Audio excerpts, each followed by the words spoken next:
Most people who want better social skills try to change everything at once. They read a book, feel inspired, decide they're going to be more confident, more interesting, more present.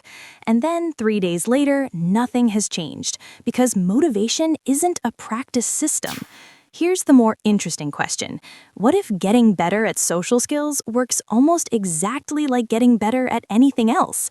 Not through personality transformation, but through small, repeatable behaviors practiced in real situations until they stop requiring effort.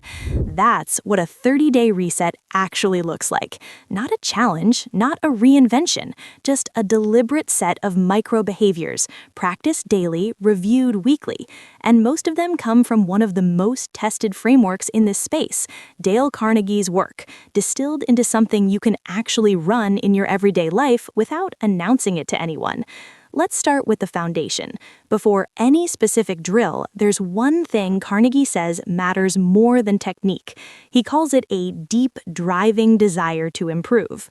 That sounds motivational, but it's actually a practical point.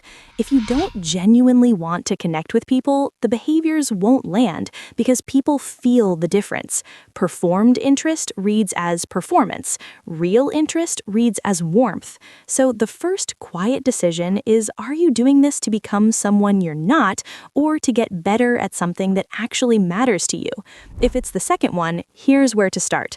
Week 1 is about the simplest drills possible, not because they're easy, but because starting simple means you actually do them. The first drill is names. When someone tells you their name, repeat it back in the same sentence. Nice to meet you, Sarah. That's it. Then try using it once more before the conversation ends. Carnegie describes how Napoleon III made a personal practice of this and how people felt genuinely seen just from that small repetition. If the name is unusual, ask how it's spelt.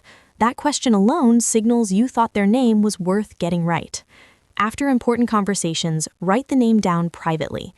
It reinforces both the sound and the spelling, and after a few days, it becomes a reflex you barely notice.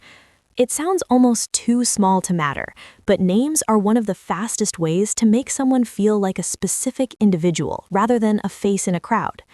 The second drill in week 1 is listening, not the polite kind where you're quietly forming your next sentence, but the kind where you actually stay with what the other person is saying. Ask one genuine follow-up question per conversation. Just one, not rapid fire. One question that shows you were paying attention rather than waiting for your turn. Carnegie describes a dinner party where a botanist talked for nearly 4 hours straight, while his conversation partner mostly listened and asked follow-up questions. At the end of the evening, the botanist described the listener as one of the most interesting conversationalists he had ever met. He had done almost all the talking. That's not manipulation, that's just what it feels like to be heard. And most people don't feel heard very often, so when you actually listen, it stands out more than almost anything clever you could say. Week 2 adds 2 more drills. The third drill is genuine appreciation. Every day, find one specific thing to honestly acknowledge about someone. Not flattery, which is vague and tends to feel hollow. Specific appreciation. Not, "you're so smart," but "the way you explained that made it actually click for me." Carnegie makes this distinction sharply. Flattery is easily detected and often resented. Specific appreciation lands because it proves you were paying attention. It also quietly reinforces good behavior in the people around you, which sounds calculated but just describes how humans naturally respond to feeling recognized. The fourth drill is short contributions in group conversations. A lot of people with social anxieties stay quiet in groups because they're waiting until they have something perfect to say. The bar gets so high that nothing ever clears it. The drill here is much simpler. Make one small contribution per group conversation. A brief observation, a one-sentence reaction, a question that moves the topic forward. The goal is not to be impressive. The goal is to stay inside the interaction instead of quietly drifting out of it. Week 3 gets slightly more nuanced. Drill 5 is talking in terms of the other person's interests. Before redirecting to something about yourself, get curious about what the other person is actually engaged with. People who always steer conversations back to their own experience aren't necessarily selfish. They just haven't built the habit of following the other person's thread.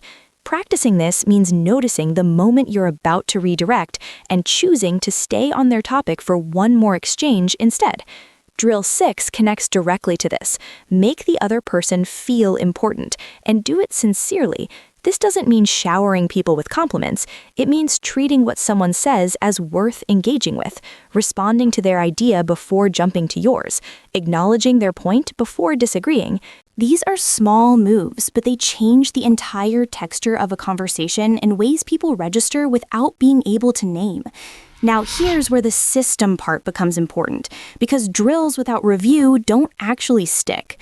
Carnegie's habit framework, stripped down, has a few key pieces. First, you learn by doing. Reading about listening doesn't make you a better listener. Actually listening in today's conversation does. Second, you review. At the end of each week, you ask yourself 3 questions. What did I do right this week? What did I miss or get wrong? What would I do differently? This is not self-criticism, it's pattern recognition. You're building a feedback loop that helps you get better faster than just going through the motions. The third element is record keeping. It doesn't need to be elaborate. A few lines at the end of the week, who you practiced to drill with, what happened, what worked. Carnegie recommends noting names, dates, and results, not because you'll obsessively review this later, but because the act of writing it down forces you to actually evaluate what you did, rather than letting the week dissolve into nothing memorable. There's also a game element, Carnegie suggests. You make habit building feel lighter by framing it as a personal experiment rather than a test you could fail. One simple version, give yourself a quiet internal point every time you remember someone's name mid-conversation, or ask a genuine follow-up question. It keeps your attention on the behavior without making every interaction feel like a performance review. By week 4, the drills aren't new anymore. They've started to overlap.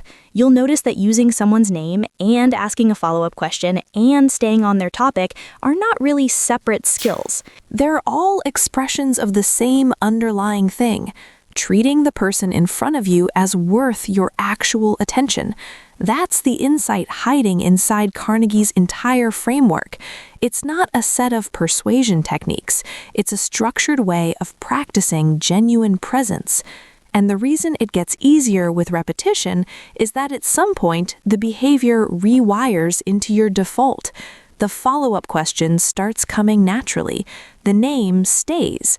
The short contribution in a group conversation happens without deliberation. This is what 30 days actually builds. Not a new personality, not unshakable confidence, just a set of habits that run more easily, interactions that require a little less effort, and a growing sense that you know what to do when you're in a conversation instead of improvising from scratch every time. That shift is quiet and real, and it keeps compounding. If you want to keep building this kind of thing, there's more on the channel. Stick around.